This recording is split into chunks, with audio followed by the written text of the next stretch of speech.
कौन अपना है, कौन पराया है।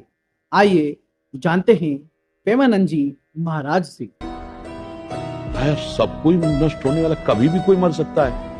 कोई तो ऐसा होना चाहिए जिससे हम प्यार करें और वो सदैव हमारे पास रहे। तब एक रास्ता निकला कि एकमात्र भगवान के सिवा कोई नहीं। 11 वर्ष में तो घर छोड़ दिए थे, भाग पड़े थे भगवान की तरफ। तो अगर ये बात आपको चुभ रही है कि कोई अपना नहीं, अपनों से वियोगी होगा, तो ऐसे अपने हैं श्यामा श्याम, पकड़ के देख लो, कभी अनंत काल में भी वियोग नहीं होगा, क्योंकि वो अविनाशी है और तुम भी अविनाशी हो। ये ऐसे कृपालु कि इनको जो चाहो मान लो, पर इनको मान लो।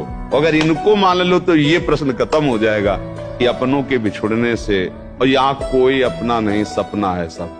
साथियों, आपने सुना प्रेमानंद जी महाराज को। मैं अब आपको एक ऐसी कहानी सुनाने जा रहा हूँ जिसे सुनकर आपको समझ में आ जाएगा कि आखिर अपना कौन है। आइए कहानी की हम शुरुआत करते हैं। एक बार किसी गुरु के आश्रम में एक व्यक्ति चेला बनने आया। गुरु ने उसको अपना चेला बनाया और उसे प्राणायाम चढ़ाना, प्राणायाम उतारना, साथ ही साथ किसी मरे हुए को जिंदा करना सिखाया। वह व्यक्ति गुरु से पूछता है कि गुरुजी अपना कौन है। तो गुरुदेव कहते हैं कि बेटा, इस संसार में सभी स्वार्थी हैं, कोई अपना नहीं है। ना माता अपनी है, ना पिता अपना है, ना बाप, भाई, बहन, कोई नहीं अपना है। तब वह व्यक्ति गुरुजी से कहता है कि ऐसा नहीं है गुरुदेव, मेरे तो माँ बाप भी मुझसे बहुत प्रेम करते हैं, मेरी पत्नी भी मुझसे अथाह प्रेम करती है, और साथ ही साथ मेरी बहन भी मुझसे अथाह प्रेम करती है।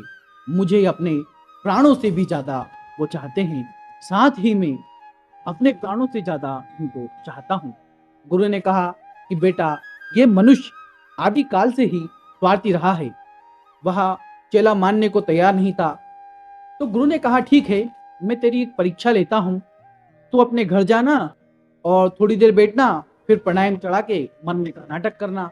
मैं वहां पर आऊंगा, एक जहर का प्याला लेके सभी लोगों को बारी बारी पीने के लिए कहूंगा। यदि कोई नहीं पिएगा तो वो जहर का प्याला मैं पी लूंगा। तू प्राणायाम उतार देना, जिंदा हो जाना, और उस जिंदा करने की विधि से मुझे भी जिंदा कर लेना। वह व्यक्ति गुरु की बात मान के घर गया।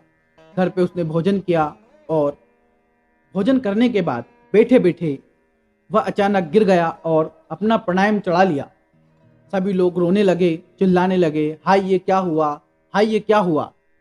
तभी गुरुजी पीछे के दरवाजे से वहां पर आते हैं और सबके बीच में एक कटोरा जहर का लेके बैठ जाते हैं। और सभी लोगों को देखते हैं तो कोई माँ बोल रही है ये कैसे हो गया, भगवान जी तूने क्या कर दिया। पत्नी रो रही है। तो गुरुदेव कहते हैं कि शांत हो जाओ, मेरे पास एक उपाय है। ये जहर का प्याला जो भी पी लेगा उसके बदले में इसके प्राण आ जाएंगे। पहले माता से पूछते हैं तो माता मना कर देती है।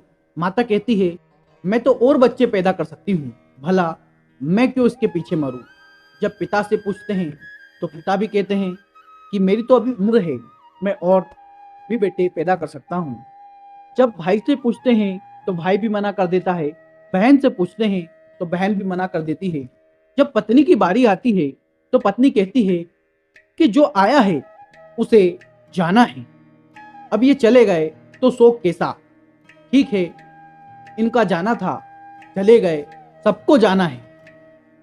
फिर गुरुदेव कुटुंबियों से पूछते हैं तो कुटुंबी बोलते हैं कि यार और भी लोग हैं, ठीक है, जाना आना लगा रहता है। इतने में देखते ही देखते गुरुदेव वो जो जहर का प्याला था उसे पी लेते हैं और मरने का नाटक करते हैं या मर जाते हैं। यह व्यक्ति जो चेला था ये धीरे धीरे अपने प्राणायाम उतारता है और जिंदा हो जाता है। साथ ही यह कुछ जिंदा करने वाली विधि से गुरुदेव को भी जिंदा कर लेता है और गुरुदेव के चरण पकड़ लेता है और गुरुदेव से कहता है कि गुरुदेव आपने सही कहा था कि संसार में कोई अपना नहीं है, सब मतलब के रिश्ते हैं, सब यहीं तक रह जाएंगे। कि गुरु कहा जाता है ये मकान, पकवान, जमीन, जायदाद, घोड़े, तेरे, मेरे, उसके, पराए, सब यहीं रह जाना है। आपके हाथ कुछ भी नहीं जाना है। आपके साथ जाना है जो आपके कर्म हैं। कर्म आपके अच्छे हैं तो गंगा आपकी दासी है। ऐसा मैंने बचपन से सुना है कि मन चंगा तो कटुति में गंगा। इसलिए अच्छा से रहिए, खुश रहिए, औरों की, दीनों की सेवा कीजिए, क्योंकि ये कहा जाता है कि गरीब के भगवान होते हैं।